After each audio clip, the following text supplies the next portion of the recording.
This channel does not promote any violent, harmful, or illegal activities. All content provided by this channel is meant for an educational purpose only. জঙ্গিদের sleeper sell জেলেও Baharampur Presidency ও বারুইপুর জেলে রয়েছে JMB জঙ্গি সন্দেহে ধৃত প্রায় 40 জন। আর এদের মধ্যে কয়েকজন খাগড়াগড় মামলায় সাজাপ্রাপ্ত, কয়েকজন বাংলাদেশি। জেলবন্দি হয়েও এরা সক্রিয় বলে দাবি গোয়েন্দাদের। অসম ও এ রাজ্য থেকে ধৃত আনসারুল্লাহ সদস্যদের সঙ্গে নিয়মিত যোগ ছিল জেলবন্দি জেএমবি সদস্যদের। জেল থেকে বাইরে থাকা সদস্যদের সঙ্গে যোগাযোগ, সাজিবুল এবং মুস্তাকিমের সঙ্গেও যোগাযোগ জেলবন্দীদের। বহরমপুর জেলে বন্দী এক জেএমবি সদস্য নিয়মিত যোগাযোগ রাখত সাজিবুলের সঙ্গে। জেলবন্দীদের সঙ্গে যোগ ছিল অসম থেকে গ্রেপ্তার নূর ইসলামের। সূত্রের দাবি, অসম থেকে একাধিকবার বাংলায় এসে বৈঠক করেছে নূর। গোয়েন্দাদের দাবি, বাংলাদেশেও একই কায়দায় জেলে নিজেদের সংগঠন চালায় জঙ্গিরা। জেল থেকেই হয় পরিকল্পনা।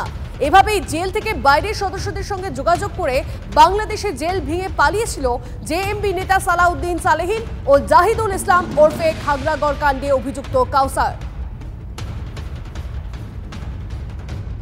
আমাদের পশ্চিমবাংলা জেল, আপনি টাকা পশ্চিমবাংলা জেলে আপনি যদি টাকা দেন তাহলে আপনি জেলের মধ্যে সব সুবিধা পাবেন, ইভেন রাত্রিবেলা বাড়িও আসতে পারেন।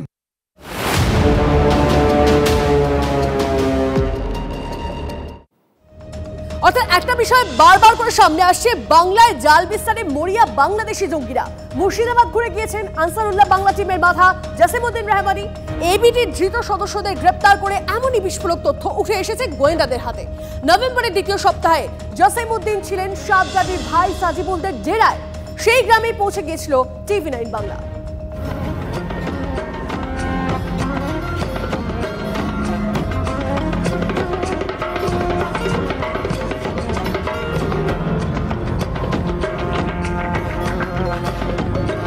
এটা ওসামা বিন লাদেন, আর এই নাকি ছোট লাদেন। আনসারুল্লাহ বাংলা টিমের প্রধান জসিমউদ্দিন রহমানিকে ছোট লাদেন বলেই নাকি ডাকে জঙ্গি সমাজ। যে জসিমউদ্দিনকে জেলে পুরেছিলেন শেখ হাসিনা আর মুক্তি দিয়েছিলেন মোহাম্মদ ইউনুস। আর নভেম্বরেই নাকি জসিমউদ্দিন এসেছিল ভারতে, এই পশ্চিম বাংলায়। কোথায় এসেছিল জসিমউদ্দিন?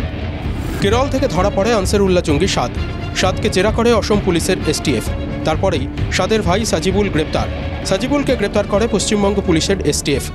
সাজিবুলের সঙ্গেই গ্রেপ্তার হয় তার বন্ধু মুস্তাকিন। সাজিবুল ও মুস্তাকিনই নাকি জসিমউদ্দিনের কথা বলেছে। জেরায় নাকি জানিয়েছে জসিমউদ্দিনের এ রাজ্যে আসার কথা। নভেম্বরে নাকি জসিমউদ্দিন মুর্শিদাবাদের দুর্লভপুরে আসে। নওদা থানা এলাকার দুর্লভপুরে সাজিবুলের বাড়ি। সেখানেই নাকি কিছুদিন ছিল জসিমউদ্দিন রহমানি। আনসারুল্লাহ বাংলা টিমের প্রধান নাকি দুর্লভপুরে বেশ কিছু বৈঠক করে। জসিমউদ্দিন যে দুর্লভপুরে এসেছিল বলে গোয়েন্দারা জানতে পেরেছেন, সেই দুর্লভপুরে গিয়েছিলেন টিভি9 বাংলার প্রতিনিধি। আমরা এসেছিলাম সজিবুলের গ্রামে। সাজিবুলের বাড়ির সামনে রয়েছি। তার মা আমাদের সঙ্গে কথা বলেন। তিনি যেটা দাবি করছেন, এই ব্যক্তিকে অর্থাৎ জসিমউদ্দিন রহমানি, তাকে তিনি চেনেন না বা তিনি কোনোদিন দেখেননি, এটা তারা দাবি করছেন।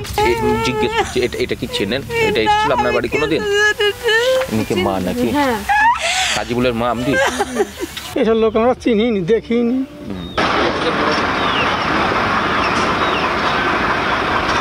সাজিবুলের মা বা তার প্রতিবেশীরা কি সত্যি কথা বলছেন? ছেলে ধরা পড়েছে, জঙ্গি সন্দেহে গ্রেপ্তার হয়েছে, তারপর জসিমউদ্দিনকে চিনতে পারলে তো ছেলের গায়ে জঙ্গির স্ট্যাম্প বসে যাবে। কে সত্যি, সাজিবুলের পরিবার নাকি পুলিশের গোয়েন্দারা? এই যার কথাবার্তা, তাকে মুর্শিদাবাদের দুর্লভপুর চিনতে না পারলেও রাজনীতির লোকেদের তাকে নিয়ে কথা বলতে অসুবিধা হচ্ছে না। জঙ্গিদের সরকার থাকলে তাই হয়তো। মুখোশ মমতা ব্যানার্জি, মুখ হচ্ছে সিদ্দিকুল্লাহ, ফিরাদ, জাভেদ। এটা হচ্ছে আসল সরকার। জসিমউদ্দিন রহমানি এই নামের ভার কতটা জানেন? তিনি সবার কাছে ছোটা লাদেন বলে পরিচিত। বুঝতেই পারছেন কতটা ত্রাসের এই রহমানি। বাংলাদেশের জঙ্গি সংগঠন আনসারুল্লাহ বাংলা টিমের প্রধান। রহমানি আল কায়দা ঘনিষ্ঠ। আগে ধানমন্ডির হাতেমবাগ মসজিদের ইমাম ছিলেন। একাধিক ব্লগার খুনে অভিযুক্ত রহমানি 2013 সালে খুনের অভিযোগে গ্রেপ্তার হয়েছিলেন। ইউনুস সরকার আসার পর জামিনে মুক্ত হয়ে যান রহমানি। ভারতের স্লিপার সেল মডিউলের নিয়ন্ত্রক সাজিবুল মুস্তাকিমদের জেরা করে গোয়েন্দাদের সন্দেহ, এবিটি হেড জসিমউদ্দিন রহমানি মাস দুয়েক আগে নভেম্বরে মুর্শিদাবাদে এসেছিলেন। শুধু কি আর বাংলায় এসেছিলেন রহমানি? গোয়েন্দা সূত্রে খবর, জসিমউদ্দিনের উদ্দেশ্য ছিল ধর্মীয় মজলিস কিংবা জমায়েতকে হাতিয়ার করে হিংসা ছড়ানো।